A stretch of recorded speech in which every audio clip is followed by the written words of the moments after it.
ಸ್ವಲ್ಪ ಹಿಂದೆ ಬರಬೇಕು.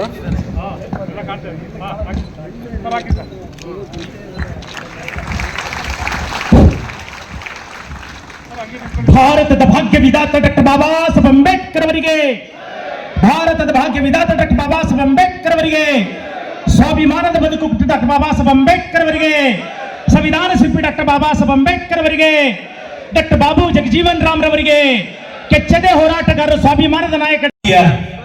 ಸಮೀಕ್ಷೆಯನ್ನ ಯಶಸ್ವಿಗೊಳಿಸಲು ಕೇವಲ ಮಾತನಾಡಿದ್ರೆ ಸಾಲದು, ಸಮುದಾಯದ ಜನರನ್ನ ಜಾಗೃತಿಗೊಳಿಸತಕ್ಕಂತ ಈ ಕಾರ್ಯವನ್ನ ಒಳ ಮೀಸಲಾತಿ ಸಮೀಕ್ಷೆಯ ಆರಂಭವನ್ನ ಇನ್ನೇನು 5ನೇ ತಾರೀಕಿಗೆ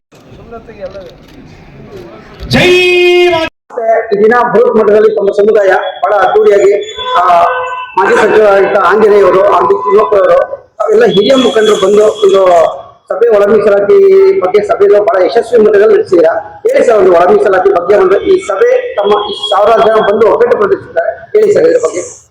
ಈಗಾಗಲೇ ನನ್ನ ಸ್ನೇಹಿತರಾದ ಕಾಂಬಳೆ ಅವರು ಎಲ್ಲ ಸವಿಸ್ತರವಾಗಿ ಮಾತಾಡಿದ್ದಾರೆ. ಅದ್ರ ಬಗ್ಗೆ ನಾನು ಹೆಚ್ಚಿಗೆ ಮಾತಾಡಕ್ಕೆ ಇಷ್ಟಪಡಲ್ಲ. ನಮ್ಗೆ ಏನಾಗಿದೆ ಅಂದ್ರೆ ರಾಜಕೀಯದಾಗ ಪೂರ್ತಿ ಮೆಲುಕು ಹಾಕಿದ್ದಾರೆ. ಅದಕ್ಕೆ ಈಗಾಗಲೇ ನಾವು ತಿಮ್ಮಪ್ಪರ ಸಾಹೇಬರು ಬಂದಿದ್ರು, ಅವ್ರಿಗೂ ನಾವು ಪ್ರಸ್ತಾವನೆ ಮಾಡಿದ್ವಿ. ಸರ್, ನಮ್ಮ ಸಮಾಜಕ್ಕೆ, ನಮ್ಮ ಜನರಿಗೆ ಯಾವುದೋ ರಾಜಕೀಯದಾಗ ಆಗ್ಲಿ ಮತ್ತೊಂದ್ರದಾಗ ಆಗ್ಲಿ ಅನ್ಯಾಯ ಆಗಿದೆ, ಅದನ್ನ ಸರಿಪಡಿಸಿ ಸರ್ ಅಂತ ಹೇಳಿದೀವಿ.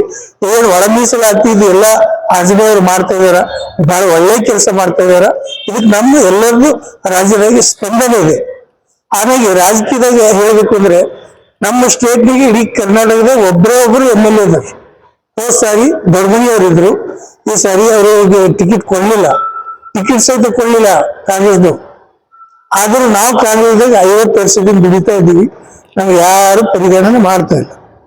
ಸರ್, ಕಾಂಗ್ರೆಸ್ ಪಕ್ಷದಲ್ಲಿ ಮುಖ್ಯಮಂತ್ರಿಗಳು ಸಿದ್ದರಾಮಯ್ಯನವರಾಗ್ಲಿ, ಉಪಮುಖ್ಯಮಂತ್ರಿಗಳು DK ಶಿವಕುಮಾರ್ ಆಗ್ಲಿ, ಅಲ್ಲಿ ಏನೋ ಘಟಾನುಘಟಿಗಳ ನಾಯಕರು ಅಂತ ಹೇಳ್ತಾರೆ ಸರ್. ಈ ಒಂದು ಸಮುದಾಯ ನಮ್ 2 ಕೈ ಇದ್ದಂಗೆ, ಯಾವುದೇ ಕಾರಣಕ್ಕೂ ಈ ಸಮುದಾಯಕ್ಕೆ ನಾವು ಮೋಸ ಮಾಡಲ್ಲ ಅಂತಾರೆ.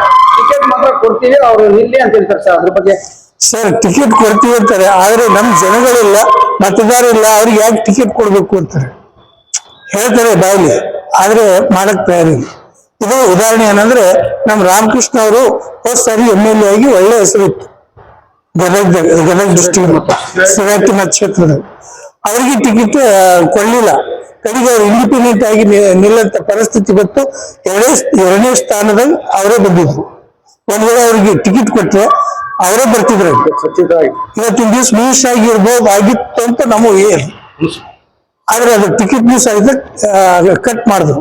ತಾವು ಹಿರಿಯರು ತಾವು ಬಹಳಷ್ಟು ಹೋರಾಟಗಳು ಮಾಡ್ಕೊಂಡು ಎಲ್ಲಾ ರೀತಿಯೂ ನೋಡ್ಕೊಂಡು ಬಂದಿದ್ದೀರಾ. ಒಂದು ಒಳ ಮೀಸಲಾತಿ ಜಾರಿಗೆ ಆಗೋದಕ್ಕೆ, ಒಂದು ಜಾತಿ ಗಣತಿ ಆಗೋದಕ್ಕೆ ಇಷ್ಟು ವರ್ಷ ಹೋರಾಟ ಮಾಡ್ಬೇಕಾಗಿದೆ ಸರ್. ಆ ಹೋರಾಟ ಮಾಡಿದಿರೋ ನಮ್ಗೇನು ಹಕ್ಕು ನ್ಯಾಯ ಏನು ಸಿಗೋದೇ ಇಲ್ಲ ಸರ್. ಅದ್ರ ಬಗ್ಗೆ ತಗೊಳ್ಳಿ ಸರ್. ಸರ್, ನಮ್ ಜನ ಬಹಳ ಲಿಮಿಟೆಡ್ ಇದ್ದೀವಿ.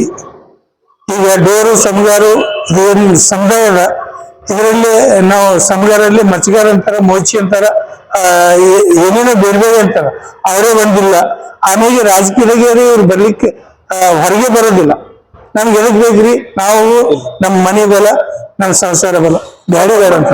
ತಮ್ಮ ಸಮುದಾಯದಲ್ಲೂ ಏನು ಅಷ್ಟೊಂದು ವಿದ್ಯಾವಂತರಿಲ್ಲ ಸರ್. ಎಲ್ಲ ವಿದ್ಯಾವಂತ IAS, IPS, KS. ಇಲ್ಲಿ ನೋಡಿ sir, NIMHANS hospital, Bengaluru NIMHANS hospital ಅಲ್ಲಿ ಹೈಯರ್ ಎಜುಕೇಶನ್ ಸ್ಟಡೀಸ್ ಮಾಡ್ತಾರೆ. ಬಟ್ ಅವ್ರ ಮಾರ್ಗದರ್ಶನ ಕೊರತೆಯಿಂದ ರಾಜಕೀಯಕ್ಕೆ ಬರ್ತಾನೆ ಇಲ್ಲ ಸರ್. ನೀವು ಹಿರಿಯರು ಅವ್ರಿಗೆಲ್ಲ ಮಾರ್ಗದರ್ಶನ ಕೊಟ್ಟು ಇನ್ನು ಮುಂದಾದ್ರು ರಾಜಕೀಯದಲ್ಲಿ ಗುರುತಿಸ್ಕೊಳ್ಳೋದಾದ್ರೆ ಏನಾದ್ರು ಮಾಡಿ ಸರ್. ರಾಜಕೀಯಕ್ಕೆ ಬರ್ಲಿಕ್ಕೆ ತಯಾರಿಲ್ಲ, ಬರೋದೇ ಬೇಡ ಅಂತಾರೆ. ನಮ್ಮ ಮನೆ ಬೆಲೆ, ನಮ್ಮ ಮಕ್ಕಳ ಬೆಲೆ, ನಾವು ಬೆಲೆ ಅಷ್ಟೇ, ಇದು ಬಿಟ್ಟು ಬೇಡ ಅಂತಾರೆ ಸರ್. ಇದು ಸರ್ ಒಟ್ಟಾರೆ ಸರ್ ಒಂದು ಸಿಹಿ ಸುದ್ದಿ ಸರ್. ನಮ್ಮ ಸಮುದಾಯಕ್ಕೆ ಏನು ವಿದ್ಯಾವಂತರು, ಪರಿಶಿಷ್ಟ ಜಾತಿ, ಪರಿಶಿಷ್ಟ ಪಂಗಡ, OBC ಅವರಿಗೆ ಒಂದು 35 ವರ್ಷದ ಹೋರಾಟದ ಪ್ರತಿಫಲ ಒಳ ಮೀಸಲಾತಿ ಸಿಗ್ತಾ ಇದೆ. ಅದ್ರ ಬಗ್ಗೆ ಹಿರಿಯರು ಹೇಳಿ ಸರ್. ಒಳ ಮೀಸಲಾತಿ ಮಾಡ್ತಾ ಇರೋದು ಒಳ್ಳೆಯದೇ, ಅದಕ್ಕೆ ನಾವು ಸ್ಪಂದನೆ ಮಾಡ್ತಾ ಇದ್ದೀವಿ. ಆದ್ರೆ ಈ ಒಳ ಮೀಸಲಾತಿಯಲ್ಲಿ ನಮ್ಮನ್ನ ಸ್ವಲ್ಪ ಪರಿಗಣಿಸಿ ಅಂತೇಳಿ ಸರ್ಕಾರಕ್ಕೆ ಮನವಿ ಮಾಡ್ತಾ ಇದೀವಿ ಅಷ್ಟೇ. ನನ್ನ ಹೆಸರು ಕಲ್ಯಾಣರಾವ್ ತನ್ಸಳ್ಳಿ ಅಂತ, ನಮ್ದು ಗುಲ್ಬರ್ಗ. ನಾನು ಕಾಂಗ್ರೆಸ್ ವರ್ಕರ್ ಇದ್ದೀನಿ 50 ವರ್ಷದಿಂದ. ಮೊದಲು ವೀರೇಂದ್ರ ಪಾಟೀಲ್ ಅವರು ನಮ್ಮ ಗುರುಗಳಿದ್ರು. ಆ ಗುರುಗಳ ಇದ್ದ ಸಲುವಾಗಿ ಈಗಿನ ರಾಜಕೀಯದಾಗ ಎಲ್ಲ ನಮ್ಮ ಕಿಡಿತವಾಗಿ ಒಳಗಾಕಿದ್ದಾರೆ. ಇವ್ರ ಮನುಷ್ಯನೇ ಇವ್ರು ಅಂತೇಳಿ ಹೇಳಿ ಅದೆಲ್ಲ ನಾವು ಇದ್ರ ಮುಖಾಂತರ ಹೇಳಲಿಕ್ಕಾಗಲ್ಲ. ದಯವಿಟ್ಟು ಇದನ್ನು ಹೇಳಲಿಕ್ಕೆ ನೀವು ಹೋಗ್ಬೇಡಿ. ಸರ್